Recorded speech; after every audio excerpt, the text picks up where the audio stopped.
hello everyone या butter চাই একদম হুকান হুকান বতৰত একদম ধুনিয়া জুতি লগা এখন আঞ্জা বনাম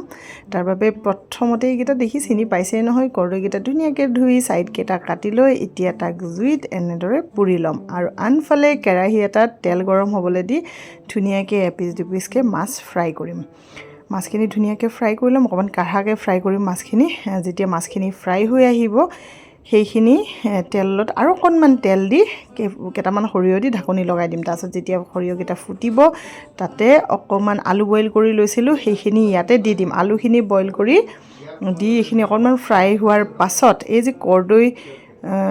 পুৰি লৈছিলোঁ সেইখিনি কি কৰিছোঁ ধুনীয়াকৈ পিটিকি লৈ ইয়াতে দি দিম এতিয়া এইখিনি ধুনীয়াকৈ দি আৰু অকণমান সময় দুইটা বস্তু ফ্ৰাই কৰিম তাৰে পাছত ইয়াতে দিম একদম আজি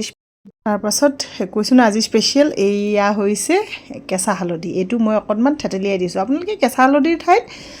এইটো হালধিও দিব পাৰে কিন্তু এইটো অকণমান কেঁচা হালধিটো দিলে যিহেতু এতিয়া অকণমান কাহ চৰ্দি এইবোৰ বেমাৰবোৰ হয় ন তাৰ পৰা পৰিত্ৰাণ পাব পাৰি দেই কাৰণ কেঁচা হালধিটো শৰীৰৰ কাৰণে বিৰাটেই ভাল তাৰপিছত যেতিয়া এইখিনি অকণমান ফ্ৰাই হৈছে অকণমান কেৰাহীত লগাৰ নিচিনা হওঁতে অকণমান পানী দি আকৌ ফ্ৰাই কৰি এতিয়া দি দিলোঁ অকণমান গৰম পানী তাৰে পাছত ভকভকাই উতলি অহাৰ পাছত হৈ গ'ল মোৰ কৰদৈৰ সৈতে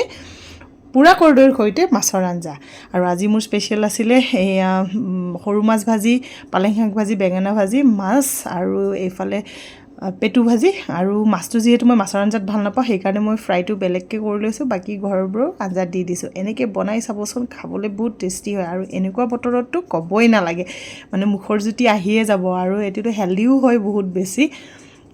এনেদৰে খাই জনাবতো আজিলৈ বাই বাই